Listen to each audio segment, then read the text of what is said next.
हाँ जी बच्चों, class 12th chemistry विलियन lesson आज पढ़ रहे हैं इसका 21वां एपिसोड और टॉपिक है अल्पप्रासारी विलयन, समप्रासारी विलयन, अति प्रासारी विलयन। और बहुत ही बेहतरीन टॉपिक ऐसा जो हर बार पेपर में पूछा जाता है, प्रतिलोम प्रासरण। ये भी आज ही की क्लास में हम कवर करने वाले हैं। आज का जो टॉपिक है वो 20वें जो एपिसोड था जिसमें हमने प्रासरण दाब टॉपिक पढ़ा था, उसी से आगे हम चल रहे हैं। तो याद करो, हमने 20वें एपिसोड में पढ़ा था प्रासरण। प्रासरण क्या होता था कि निम्न सांद्रता के विलयन से, यहां पे क्या लिखा है, विलयन, निम्न सांद्रता के विलयन से उच्च सांद्रता के विलयन की ओर विलायक अर्धपारगम्य झिल्ली से होकर के जाया करता था, उसको हम प्रासरण कहा करते थे। अगर सिंपल भाषा में कहें तो निम्न सांद्रता के विलयन से उच्च सांद्रता के विलयन की ओर, निम्न से उच्च क्या, विलयन। ठीक है, कौन जाता है, विलायक जाता है। ठीक है, इसको शुरू करें। इससे पहले एक बात जानो बच्चों, हमारे शरीर में एक कोशिका होती है। हम बात करते हैं अल्पप्रासारी, समप्रासारी, अति प्रासारी विलयन की, लेकिन उससे पहले एक बेसिक बात जानो जिससे कहानी शुरू होगी।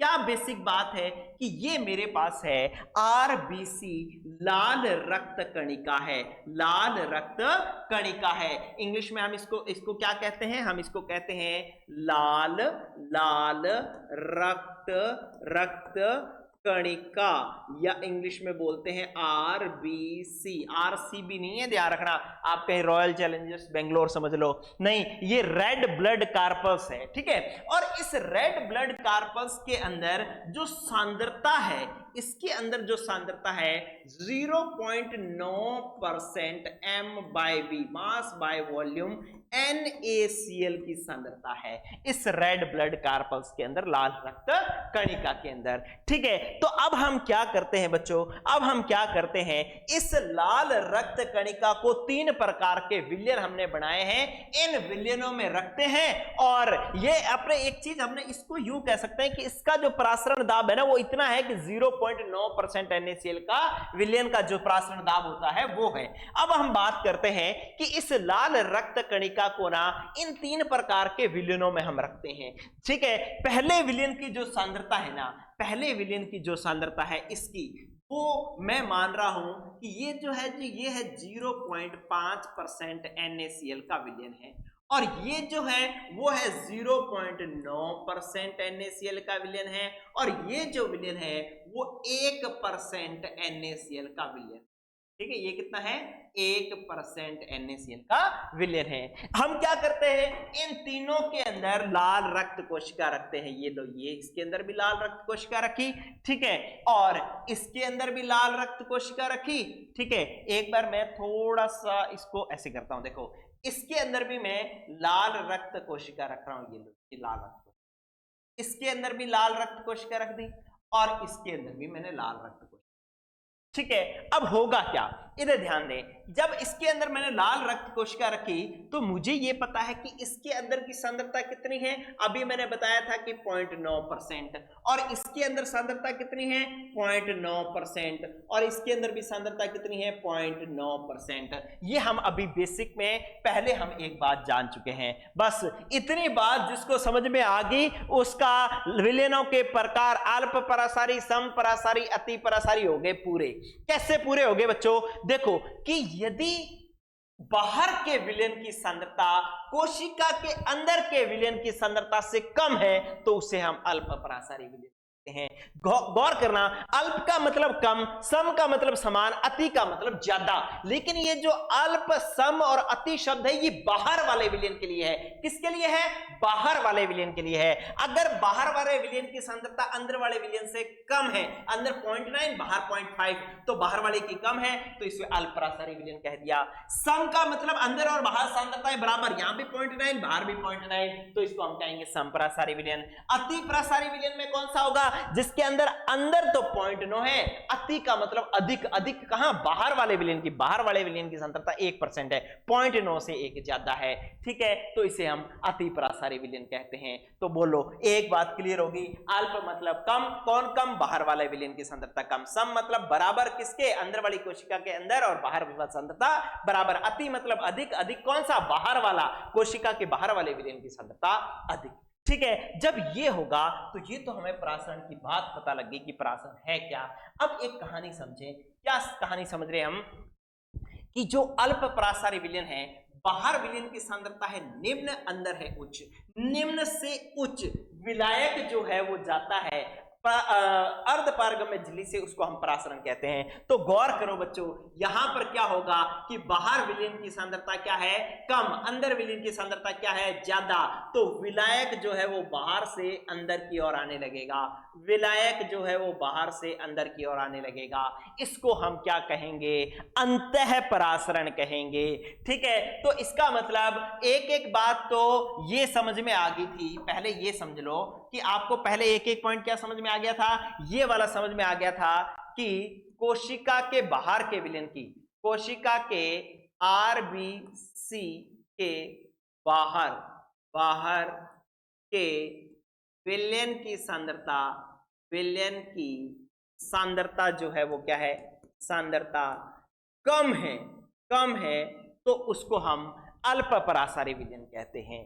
और इसके अंदर हम क्या कह दें कि आरबीसी के अंदर व बाहर जो है सांद्रताएं क्या हो, सांद्रताएं बच्चों हो बराबर, तो उसको हम समपरासारी विलयन कहते हैं। और तीसरे में क्या कहा, अति का मतलब अधिक, तो आरबीसी के बाहर जो है, बाहर विलयन की सांद्रता जो है, विलयन की सांद्रता जो है वो क्या है बच्चों, अधिक, तो उसे हम अति परासारी विलयन कहेंगे। तो ये बात तो हो गई है कंप्लीट। ठीक है। अब आप देखो बच्चों, अब आप देखो कि ये तो बात समझ में आ गई, जब ये बाहर वाले विलयन की सांद्रता कम होगी तो पानी बाहर कम सांद्रता से अधिक सांद्रता की ओर जाएगा। यही तो हमने पढ़ा, परासरण में क्या होता था, निम्न सांद्रता के विलयन से उच्च सांद्रता के विलयन की ओर जाता था विलायक अर्धपारगम्य झिल्ली से, जिसको हम परासरण कहते थे। तो गौर करो कि यहां पर बाहर सांद्रता कम है, अंदर ज्यादा है, तो पानी बाहर से अंदर की ओर जाने लगेगा अर्धपारगम्य झिल्ली की ओर। ठीक है। तो इसको मैं क्या कहूंगा, इसको मैं बच्चों कहूंगा कि यहां पर होगा अंतः परासरण होगा, मतलब पानी जो है वो बाहर से अंदर की ओर जाएगा। ठीक है। और अगर अंतः परासरण होगा तो जो कोशिका है वो फूल जाएगी, कोशिका जो है वो क्या हो जाएगी बच्चों, फूल जाएगी। ठीक है। तो ये जो है हमने पढ़ा अल्प परासारी विलयन के अंदर। बात समझ में आई कि नहीं आई। ठीक है। अब मैं यहां पर क्या कहूं, यहां पर अंदर और बाहर दोनों तरफ सांद्रताएं बराबर है, तो इसका मतलब है कि यहां पर परासरण की क्रिया होगी ही नहीं। यहां पर परासरण की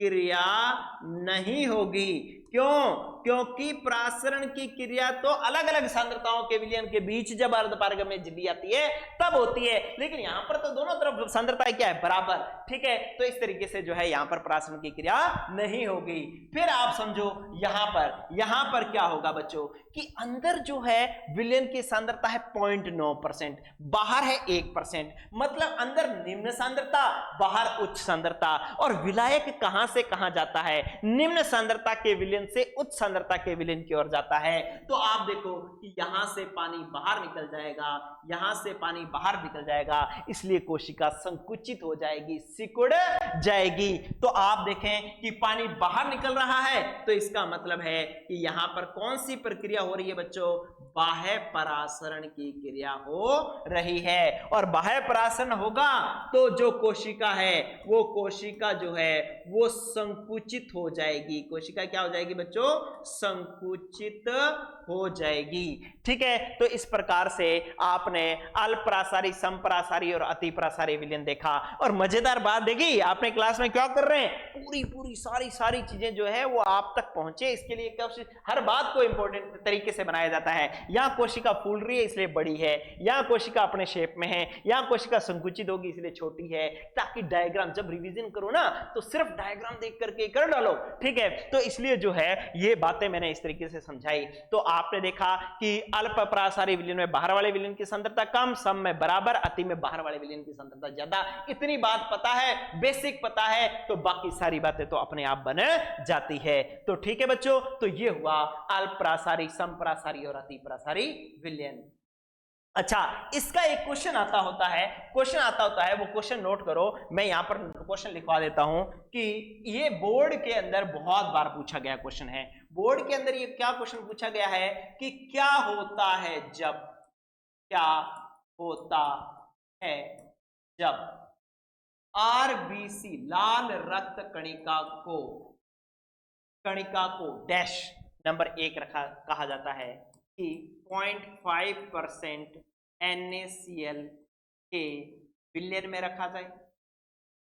में रखा जाए, और दूसरा लिखा जाता है कि 0.9% NaCl के विलयन में रखा जाए, और तीसरा अपने कहते होते हैं कि 1% NaCl के विलयन में रखा जाए।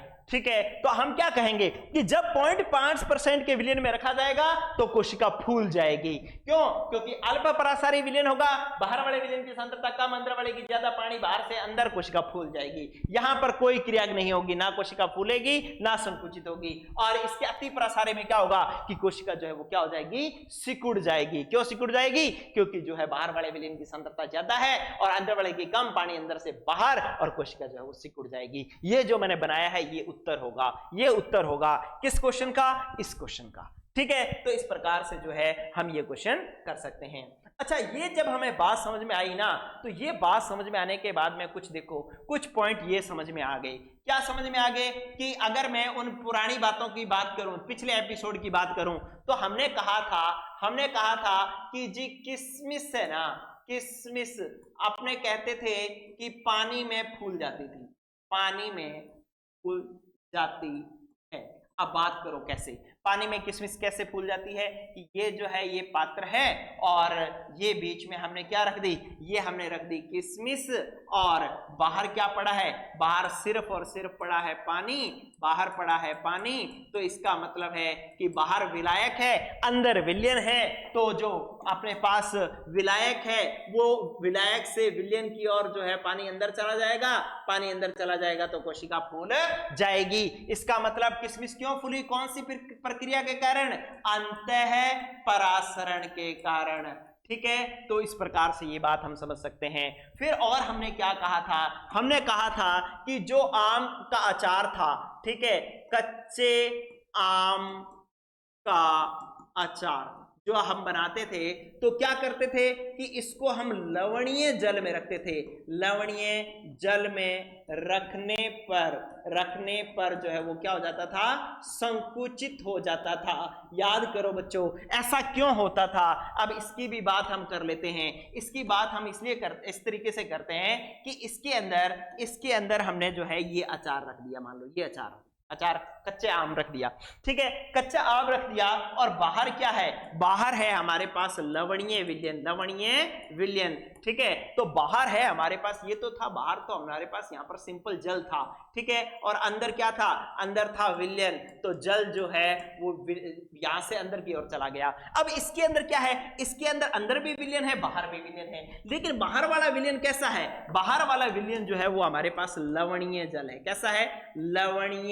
लवणीय विलयन है, मतलब बाहर सांद्रता ज्यादा है और अंदर सांद्रता कम है। इसके अंदर सांद्रता जो है वो कम है, इसलिए पानी जो है वो बाहर चला जाएगा तो आम जो है वो क्या हो जाएगा, पिचक जाएगा। मतलब यहां पर कौन सी प्रक्रिया हुई, यहां पर हुई बच्चों बाह्य परासरण के कारण जो है आम पिचक गया। इसके अलावा हम और क्या बात करते थे, और हम बात करते थे कि जो एक फूल थे, फूल जो है वो मुरझाए हुए फूल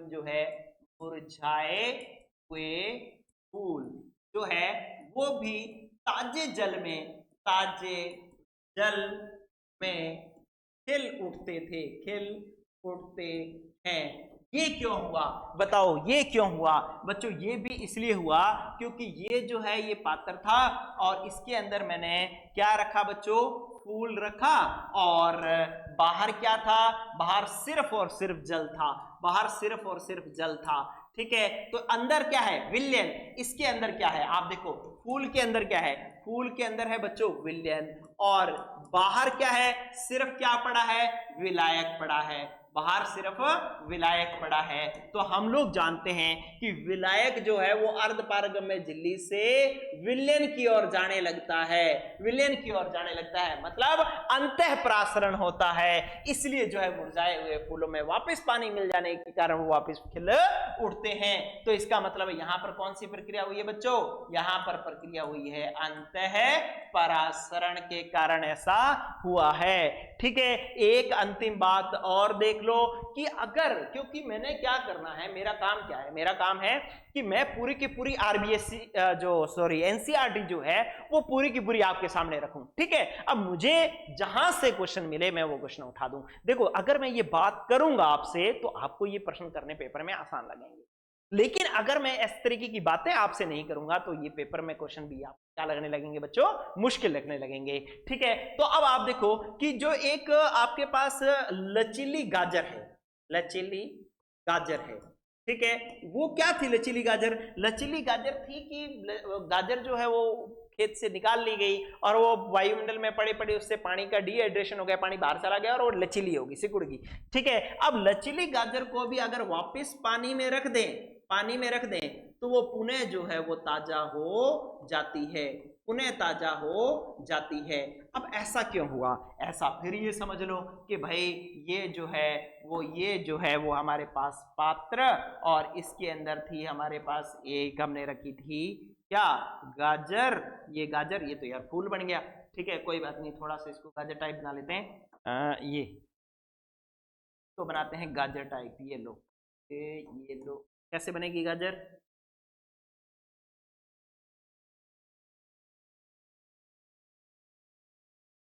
ठीक है, ये कोई गाजर थी, ये मुरझा गई थी। अब मैंने जब इसको पानी के अंदर रखा, पानी के अंदर रखा तो देखो क्या प्रक्रिया हुई, पानी के अंदर रखा बच्चों तो ये जो है ना, इसके अंदर क्या है, इसके अंदर गाजर के अंदर क्या है, गाजर के अंदर तो पड़ा है भाई विलयन, गाजर के अंदर तो क्या है, इसके अंदर तो है विलयन, और बाहर क्या रखा है, बाहर हमने रखा है सिर्फ जल रखा है, इसलिए बाहर क्या है, विलायक। और सब बच्चा बच्चा जानता है कि जब विलायक और विलयन अर्धपारगम्य झिल्ली के साथ में आ जाए तो विलायक जो है वो कहां चला जाता है, विलयन की ओर चला जाता है अर्धपारगम्य झिल्ली से। तो ये पानी जो है इस गाजर के अंदर जाने लगेगा, इस गाजर के अंदर जाने लगेगा पानी, तो गाजर पुनः जो है वो ताजा हो जाएगी। तो आपने क्या समझा कि यहां पर भी कौन सी प्रक्रिया हुई है, अंतःपरासरण की प्रक्रिया हुई है। ठीक है, तो यहां पर हुई है अंतःपरासरण की क्रिया। इसके अलावा एक चीज और देख लेना बच्चों, यहां पर एक चीज मैं और लिख रहा हूं, यहां पर गौर करना, ये क्या होता है कि एक बात कर रहा हूं, ये जो है ना मांस, मांस और मांस को तो रखा जाता है नमक में, नमक के विलयन में, नमक के विलयन में रखा जाता है, और जो फल है उसको शर्करा के विलयन में रखा जाता है, शर्करा के विलयन में। क्यों रखा जाता है, ताकि इन पर बैक्टीरिया की क्रिया को रोका जा सके, बैक्टीरिया की क्रिया को रोका जा सके, इसलिए जो है वो मांस को तो नमक के विलयन में रखा जाता है और फलों को शर्करा के विलयन में रखा जाता है। अब बैक्टीरिया की क्रिया कैसे रुकेगी, जैसे मांस था वो नमक के विलयन में पड़ा था, अगर उस पर कोई बैक्टीरिया आएगा तो बैक्टीरिया के बाहर जो कोशिका झिल्ली होगी, तो बैक्टीरिया के अंदर जो है जो पानी होगा, बाहर विलयन की नमक का विलयन है तो बाहर सांद्रता ज्यादा है, अंदर उस बैक्टीरिया के अंदर सांद्रता कम है, तो बैक्टीरिया के अंदर का पानी जो है वो कहां चला जाएगा, बाहर चला जाएगा, और बैक्टीरिया जो है वो सिकुड़ करके मर जाएगा। तो इसलिए जो है वो बैक्टीरिया की क्रिया से बचने के लिए फलों को शर्करा के विलयन में और मांस को नमक के विलयन में रखा जाता है। दोबारा बताऊं क्या था कि जैसे नमक के विलयन में बैक्टीरिया घुसा, अब बैक्टीरिया की जो झिल्ली है वो कोशिका झिल्ली है, अब बैक्टीरिया के अंदर जो विलयन है उसकी सांद्रता कम है और बाहर नमक का विलयन है उसकी सांद्रता ज्यादा है, विलायक कहां से कहां जाता है, निम्न सांद्रता से उच्च सांद्रता की ओर, तो बैक्टीरिया के अंदर का जो पानी है वो बाहर नमक वाले विलयन में चला जाएगा, बैक्टीरिया संकुचित हो जाएगा, सिकुड़ करके मर जाएगा, इसलिए बैक्टीरिया की क्रिया को रोका जा सकता है। तो ये मैंने बेसिक बातें की। चलिए बच्चों, तो अब हम बात करते हैं किसकी, अब हम बात करते हैं प्रतिलोम परासरण की। तो आपने अभी तक जो है वो क्या क्या सीख लिया बच्चों? अभी तक आपने सीख लिया कि भाई समपरासारी विलयन क्या होता है और अति परासारी अल्प परासारी विलयन क्या होता है। ठीक है, अब आप सीख रहे हैं प्रतिलोम परासरण। प्रतिलोम परासरण, चलिए देखो प्रतिलोम परासरण, ये लो देखो प्रतिलोम परासरण में क्या होगा भाई कि ये मेरे पास बुक का एक डायग्राम लिया है मैंने। होगा क्या कि अभी तो इधर शुद्ध जल पड़ा है, इधर लवणीय विलयन, ठीक है, तो और बीच में सेमी परमिएबल मेम्ब्रेन लगी हुई है, अर्धपारगम्य लगी हुई है। हम जानते हैं कि होगा क्या, होगा ये बच्चों कि जो शुद्ध जल है, इधर जल है इधर विलयन है, तो यहां पर विलायक की सांद्रता ज्यादा, यहां पर विलायक की कम सांद्रता है, तो विलायक जो है शुद्ध से विलयन की ओर जाने लगता है, ये परासरण। ठीक है, विलायक जो है वो विलयन की और अर्धपारगम्य में झिल्ली से होकर के जाने लगता है, ये परासरण होता है। लेकिन क्या होता है कि जैसे ये जल इधर जाएगा तो ये पानी इधर आएगा और ये पिस्टन ऊपर उठेगा, ये जो पिस्टन बना हुआ है ये ऊपर उठना शुरू होगा। लेकिन अगर इस पिस्टन पर मैं दाब लगा करके इस पिस्टन को रोक दूं तो परासरण की क्रिया रुक जाएगी, इसको मैं परासरण दाब कहता हूं। पिछले एपिसोड में जाना था, अब मैं उससे आगे बढ़ रहा हूं। अब मैं क्या कर रहा हूं, मैं पिस्टन को सिर्फ रोक नहीं रहा, मैं पिस्टन को दाब लगा करके नीचे कर रहा हूं, दाब लगा करके नीचे कर रहा हूं। अगर मैं पिस्टन को नीचे करूंगा तो मुझे कितना दाब लगाना पड़ेगा? मुझे दाब लगाना पड़ेगा परासरण दाब से ज्यादा दाब लगाना पड़ेगा। परासरण दाब से ज्यादा दाब लगाऊंगा तब पिस्टन नीचे आएगा, और जब पिस्टन नीचे आएगा तो यहां का स्पेस जो है वो इधर जाने लगेगा, यहां का जो पदार्थ है वो इधर जाने लगेंगे। अब इधर कौन जा सकता है, इधर कौन जा सकता है? पहले तो मैं ये बता दूं कि ये तो फिर परासरण की क्रिया तो होनी बंद हो जाएगी, और अब क्या हो जाएगा कि जो लवणीय विलयन है ना, क्योंकि पिस्टन नीचे आ रहा है तो यहां जगह खाली होनी चाहिए, इससे कुछ पदार्थ इधर जाना चाहिए। इधर कौन सा पदार्थ जा सकता है? ये लवण में से कौन सा पदार्थ है, विलयन में से कौन सा पदार्थ जा सकता है? सिर्फ विलायक, जो शुद्ध जल है वो इधर से इधर जाने लगता है। कौन जा रहा है? जल जा रहा है, विलायक जा रहा है। तो विलायक कहां से कहां जा रहा है? विलयन से विलायक की ओर जा रहा है। जल जो है विलयन से विलायक की ओर जा रहा है, उल्टा हो गया, तो इसको हम क्या कह रहे हैं? प्रतिलोम परासरण कहते हैं। ठीक है, तो अब मैं प्रतिलोम परासरण की अगर मैं परिभाषा लिखना चाहूं तो मेरे पास प्रतिलोम परासरण की परिभाषा देखो क्या बनी।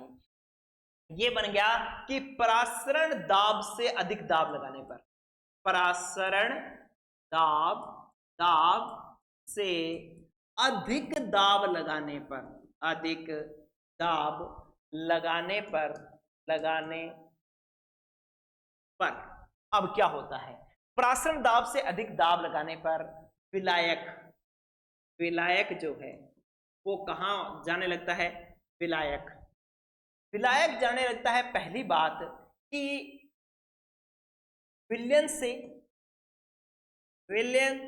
से विलायक की और विलायक की ओर जाने लगता है, और दूसरा उच्च सांद्रता के विलयन से उच्च सांद्रता के विलयन से निम्न सांद्रता के विलयन की ओर जाने लगता है। निम्न सांद्रता के विलयन की ओर जाने लगता है, इसे प्रतिलोम परासरण कहते हैं। इसे प्रतिलोम परासरण कहते हैं। ठीक है, क्या बात समझ में आई बच्चों? क्या बात समझ में आई? क्या कर रहा हूं मैं ये कर रहा हूं कि परासरण में तो क्या होता था कि विलायक जो है वो विलयन की ओर जाता था, लेकिन हमने परासरण दाब से ज्यादा दाब लगाया तो विलायक जो है विलयन से विलायक की ओर जाने लग गया। कहां से कहां जाने लग गया? विलयन से विलायक की ओर जाने लग गया, मतलब उल्टा हो गया काम, तो इसे हम प्रतिलोम प्रसारण कहते हैं। या प्रसारण में क्या होता था कि विलायक जो है वो निम्न सांद्रता के विलयन से उच्च सांद्रता के विलयन की ओर जाता था, लेकिन जब प्रसारण दाब से ज्यादा दाब लगाया तो उच्च सांद्रता के विलयन से निम्न सांद्रता के विलयन की ओर विलायक जाने लग गया। इसको हमने क्या कहा बच्चों, इसको हम प्रतिलोम प्रसारण कहा। ठीक है, प्रसारण में विलायक विलयन की ओर जाता है, प्रतिलोम प्रसारण में विलायक विलयन से विलायक की ओर जाने लगता है। ठीक है, और प्रसारण में विलायक निम्न सांद्रता के विलयन से उच्च सांद्रता के विलयन की ओर जाता है, लेकिन जब हम प्रसारण दाब से उच्च दाब लगा देते हैं तो प्रतिलोम प्रसारण होता है, और प्रतिलोम प्रसारण में विलायक उच्च सांद्रता के विलयन से निम्न सांद्रता के विलयन की ओर जाने लगता है। इसको हम प्रतिलोम प्रसारण कहते हैं। ठीक है, तो अब आप बात देखो कि प्रतिलोम प्रसारण एक बड़ा इंपॉर्टेंट पेपर में प्रश्न आता होता है, क्या कि प्रतिलोम प्रसारण को परिभाषित करते हुए इसके अनुप्रयोग लिखिए। तो इसका अनुप्रयोग क्या है, प्रतिलोम प्रसारण का? प्रतिलोम प्रसारण का अनुप्रयोग है बच्चों समुद्री जल के विलवणीकरण में इसका उपयोग, विलवणीकरण में इसका उपयोग किया जाता है।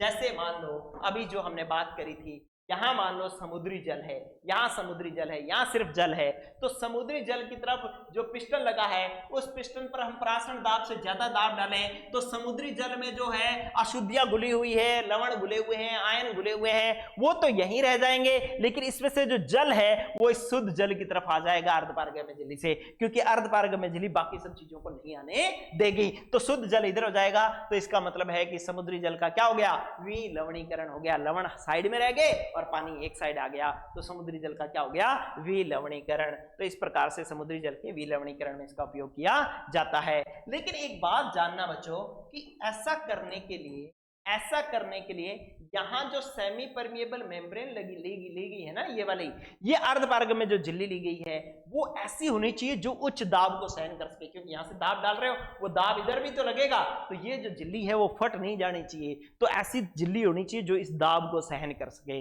ऐसी झिल्ली होनी चाहिए जो सिर्फ पानी को इधर जाने दे, ऐसी झिल्ली होनी चाहिए जो लवणों को, आयनों को और अशुद्धियों को इधर ना जाने दे, तो ऐसी झिल्ली काम में ली जानी चाहिए। और इसके लिए जो झिल्ली काम में ली जाती है वो, इसके लिए जो अर्धपारगम्य झिल्ली काम में ली जाती है, अर्धपारगम्य झिल्ली वो किसकी काम में ली जाती है, सेल्यूलोज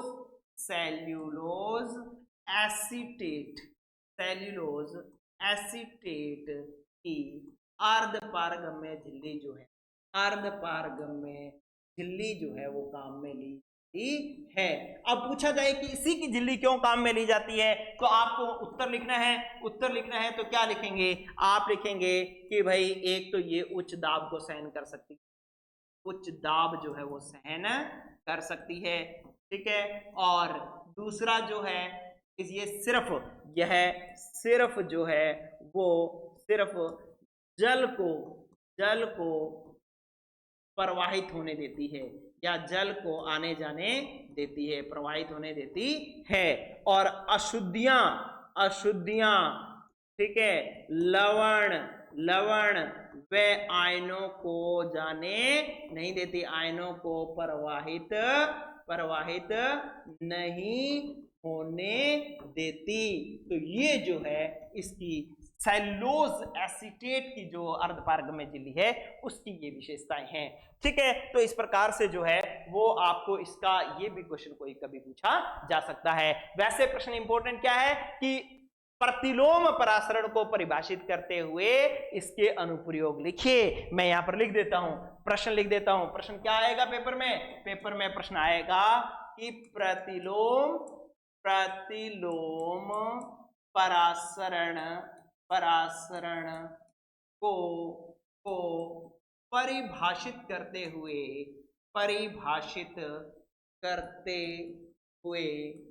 इसके अनुप्रयोग लिखिए,